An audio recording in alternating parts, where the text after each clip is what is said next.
Meghan Markle has officially returned to podcasting with the new series Confessions of a Female Founder. I got about halfway through. My computer actually just spontaneously shut off. It spontaneously combusted. She wants us to listen to her like she's a founder because she took all that money and launched her stupid-ass lifestyle brand with jam. I might watch it in the same way that I turn my head to see a car accident. This is a disaster. This is a flop. The only thing she found was a rich, famous husband. If that's what constitutes being a founder, then sure, Meghan Markle's a founder. The nearest thing Meghan Markle ever had to a billion-dollar idea was marrying a prince. And even that didn't work out.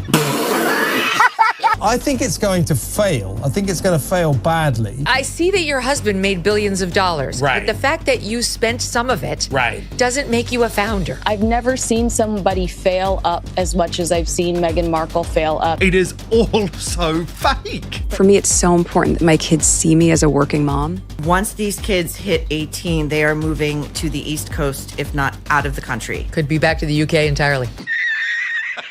That's why a lot of these celebrities that start these things, they can't keep up. They bail.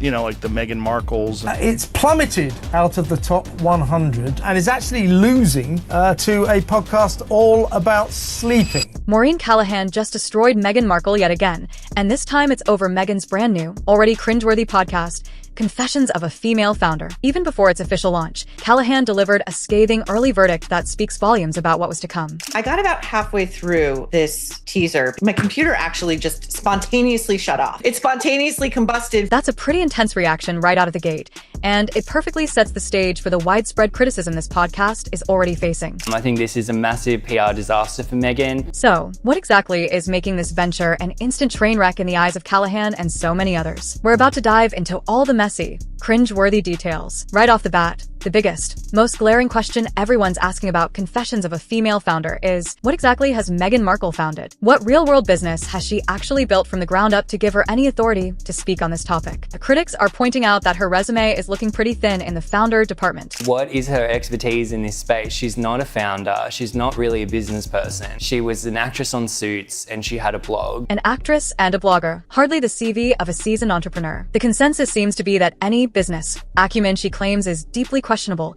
especially when her main claim to fame and fortune wasn't through building a company, but by marrying into one of the most famous families in the world and then cashing in. She's not a business person, Gab. You know, she married a member of the royal family and then they left the royal family and they made a buck, but she isn't really a business person. Let's be brutally honest. Many argue her most successful venture to date was bagging a prince. That was her billion-dollar idea, and even that, according to some, she couldn't see through properly because it involved actual work and responsibility. The nearest thing Meghan Markle ever had to a billion-dollar idea was marrying a prince.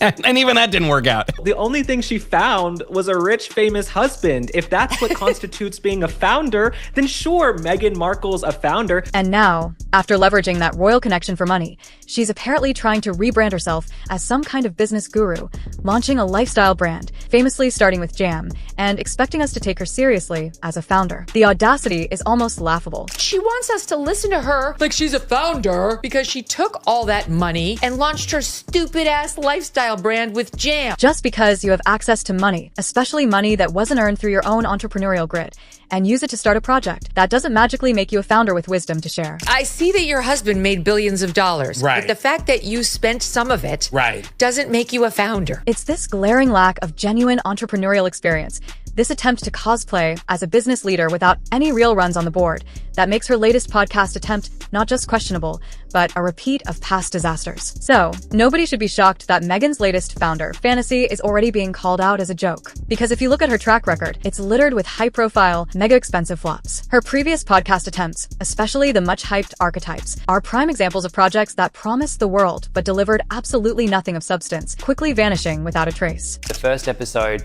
barely cracked the top 20 on the Spotify top 100 podcast charts. This week, it's out of the top 100 completely. It's a recurring theme with Meghan's media ventures. All surface, no substance. She seems to think that just attaching her name to something is enough. But audiences, especially in the podcast world, crave a bit more than just glossy PR. They want depth, and that's consistently missing. It's not enough just to have this sort of surfacey stuff. Of course. You know, when you want people to tune in and listen for 40 minutes, I think it needs a bit of substance, and this show had no substance. So she definitely never made the top 200 podcasts podcasts. Yet, despite these very public failures, she somehow keeps getting new deals, new platforms, new opportunities to underwhelm. It's become a running joke for some commentators, Meghan Markle, the queen of failing upwards. I've never seen somebody fail up as much as I've seen Meghan Markle fail up. There is just little to no effort. Her career trajectory is almost a textbook example of celebrity inauthenticity. Famous people trying to conquer spaces they have no real passion or talent for, simply because they can. And eventually, they just can't keep up the charade. That's why a lot of these celebrities that start these things, they can't keep up.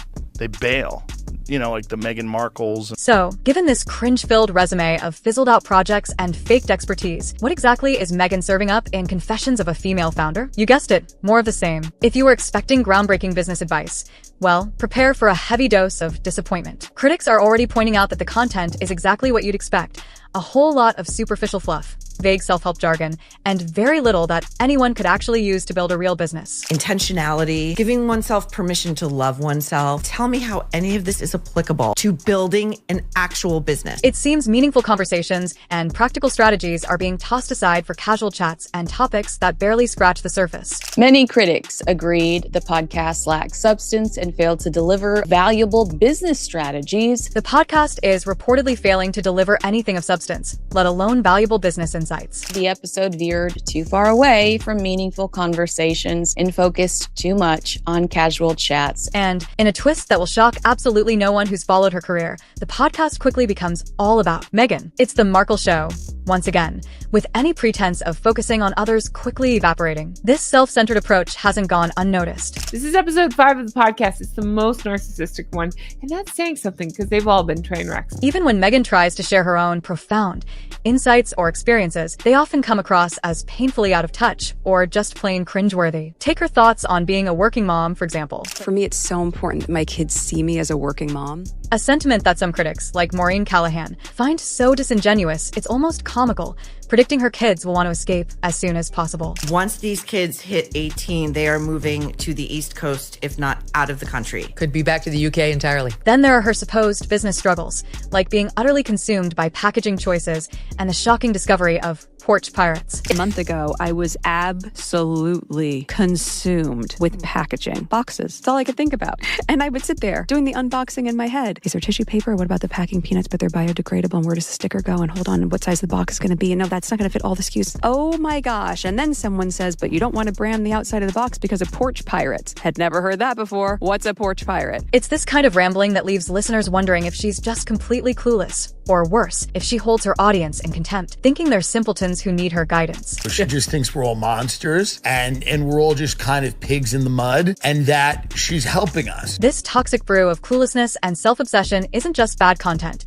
It's a ratings disaster waiting to happen again. Unsurprisingly, given the cringeworthy content and lack of credibility, Meghan's Confessions of a Female Founder is reportedly tanking hard. Even before it launched, commentators were predicting dismal numbers, and it seems those predictions are coming true with a vengeance. Not expecting Meghan Markle's show to get many views, though it might get one view. And it appears the actual performance is just as bleak, with reports suggesting the podcast has plummeted right out of the charts, even being outperformed by shows about how to fall asleep. A truly humiliating state of affairs. It's plummeted out of the top 100 and is actually losing to a podcast all about sleeping. This disastrous reception highlights a growing problem for Meghan.